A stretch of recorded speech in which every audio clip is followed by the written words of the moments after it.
അവന്മാരെ ഒരുത്തം പോലും തൊട്ടുപോകരുത്. ഇവിടെ എന്ത് സംഭവിച്ചാലും ആരും ഇടപെടരുത്, മനസ്സിലായോ? പുറത്തേക്ക് പോ.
സബാഷ് സബാഷ് ഹീറോ, സബാഷ് സബാഷ് സബാഷ്. റിയൽ ഹീറോ നീയാണ്. നമ്മുടെ നാടിന്റെ അഭിമാനമാണ് നീ. എനിക്ക് ഒരുപാട് ഒരുപാട് ഒരുപാട് അഭിമാനം തോന്നുന്നുണ്ട്. ലോയർ, ഇതെന്തിനാ ഇങ്ങനെ ഒരു ഓവർ ആക്ഷൻ? വാ ഹീറോ, വാ വാ. മണ്ണിന്റെ സുഗന്ധം, നമ്മുടെ നാട്ടിലെ മണ്ണിന്റെ സുഗന്ധം. സാർ അവര് താങ്ക് യു.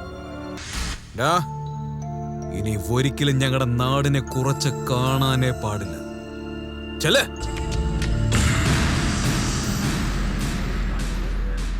എന്തിനാ നാട്ടുകാരോട് പ്രശ്നം ഉണ്ടാക്കുന്നേ? ഞാനല്ല പ്രശ്നം ഉണ്ടാക്കിയത്, അവരെ തുടങ്ങിയത്. വേണ്ടാത്ത കാര്യങ്ങളിൽ പോയി തലയിടണ്ടെന്ന് എത്ര പറഞ്ഞാലും മനസ്സിലാവില്ല അല്ലേ? അതില്ലാത്തോണ്ട് നിന്റെ വഴക്ക് കേൾക്കേണ്ടി വരുന്നത്. ആ വീരവാദം മുഴക്കിക്കോ. ഞാനൊന്നും പറഞ്ഞില്ല. ചേട്ടാ, ഇങ്ങനെ ആയാൽ എങ്ങനെയാ? ഇത്തരൊരു റൗഡിയുടെ പെങ്ങളെ കല്യാണം കഴിക്കാൻ ആരെങ്കിലും വരുമോ? ചേട്ടന്റെ കുരുട്ടു പെങ്ങൾക്ക് ആരെങ്കിലും ഉണ്ടാവോ? എന്നേലൊരു വഴക്കിൽപ്പെട്ട് ചേട്ടൻ അങ്ങ് പോവും, പിന്നെ ഞാൻ അനാഥയാവും. അച്ഛാ, അച്ഛനെന്ന് എങ്ങനെ പറഞ്ഞു? ഞാനില്ലേ അച്ഛന്? അനിയത്തിയുടെ കല്യാണം ഞാൻ നടത്തി കൊടുക്കും. തന്ന വാക്ക് ഞാൻ തീർച്ചയായിട്ടും നിറവേറ്റും. ഞാൻ ഒരു രാജകുമാരനെ കണ്ടുപിടിക്കും. അച്ഛനെന്താ അങ്ങനെ പറഞ്ഞു? അനിയത്തിക്ക് ഞാനില്ലേ? അവൾ അനാഥയല്ലല്ലോ. ഞാനില്ലേ അനിയത്തിക്ക്? ഞാനുണ്ട് അച്ഛൻ. അതല്ല മോളെ, എന്തിനാ അങ്ങനെ പറഞ്ഞു? അച്ഛനെങ്കിൽ നീ ഒന്നുകൊണ്ടും പേടിക്കണ്ട, ഞാനുണ്ടല്ലോ. പറയും പറയും അച്ഛനോട് പറയും. അച്ഛനോട് പറയും മോളെ, അച്ഛനോട് പറയും. വിഷമിക്കാതെ.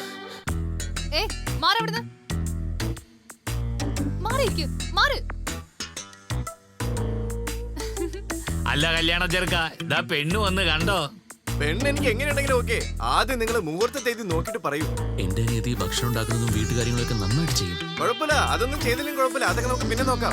ആദ്യം നമുക്ക് തട്ട് മാറ്റാന്നേ, ബാക്കി കാര്യങ്ങൾ പിന്നെ തീരുമാനിക്കാം. തട്ട് മാറ്റുന്നത് പിന്നെ ആയിക്കൂടെ, ആദ്യം ബാക്കി കാര്യങ്ങൾ തീരുമാനിക്കാം. വേണ്ട, എനിക്ക് ഒന്നും ആവശ്യമില്ല. ആ 5 ഏക്കർ മലയിലുള്ള സ്ഥലം മാത്രം തന്നാ മതി. എന്തിനാണ് ഒരു താമ്പൂലൊക്കെ മാറ്റിയിട്ട് നേരെ നമുക്ക് കല്യാണം അങ്ങ് തീർത്താ പോരെ? ഞാൻ ചോദിച്ച സ്ഥലം എനിക്ക് എഴുതി തന്നാ മതി. ഓ, ഈ ചെറുക്കന് ഭയങ്കര സ്പീഡാണല്ലോ. ഏതോ സ്ഥലത്തെ കുറിച്ച് പറഞ്ഞില്ലേ, അങ്ങ് ഒപ്പിട്ട് കൊടുത്തേക്ക് ചണ്ടി. അത് ഒന്നിനും ഉപയോഗപ്പെടാത്ത ഒരു സ്ഥലമല്ലേ. എത്ര ചോദിച്ചാലും നല്ല വില കിട്ടാൻ പോകുന്നില്ല. എന്റെ അച്ഛന്റെ PF പൈസ 10 ലക്ഷം രൂപയുണ്ട്. അത് മുഴുവൻ സ്ത്രീധനായിട്ട് എടുത്തോ. എനിക്ക് ആ 10 ലക്ഷം ഒന്നും വേണ്ട. എനിക്ക് 5 ഏക്കർ സ്ഥലം മതി. ആ മലയിലുള്ള സ്ഥലം ഒന്നിനും ഗുണപ്പെട്ടില്ലെങ്കിലും കുഴപ്പമില്ല. നിങ്ങൾ തരുന്ന PF ലക്ഷക്കണക്കിന് പണം അതൊന്നും എനിക്ക് വേണ്ട. നിങ്ങൾ തരാൻ പോകുന്ന സ്ത്രീധനത്തിന് പകരം എനിക്ക് ആ 5 ഏക്കർ സ്ഥലം മാത്രം തന്നാ മതി. വേറെ ഒന്നും വേണ്ട. അതല്ലാതെ വേറൊന്നും ഞാൻ സ്വീകരിക്കില്ല. എനിക്ക് ആ 5 ഏക്കർ സ്ഥലം മാത്രം മതി, അത്രേ ഉള്ളൂ. എന്തിനാ എടുത്തോണ്ട് പോയ MLA കൈ കൊടുക്കാനാണോ? അതെ. ഇല്ല ഇല്ല ഇല്ല ഇല്ല ഇല്ല. നിനക്ക് ഞാൻ കാണിച്ചു തരാം. സ്ഥലത്ത് വേണ്ടി എന്നെ ആദ്യത്തെ കിട്ടാൻ വന്നല്ലേ? കാണിച്ചു തരാം.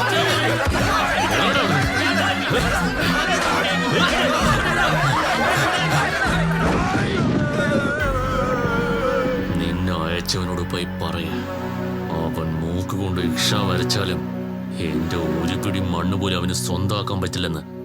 മേലാൽ ഇങ്ങനത്തെ നമ്പറുമായി വന്നാൽ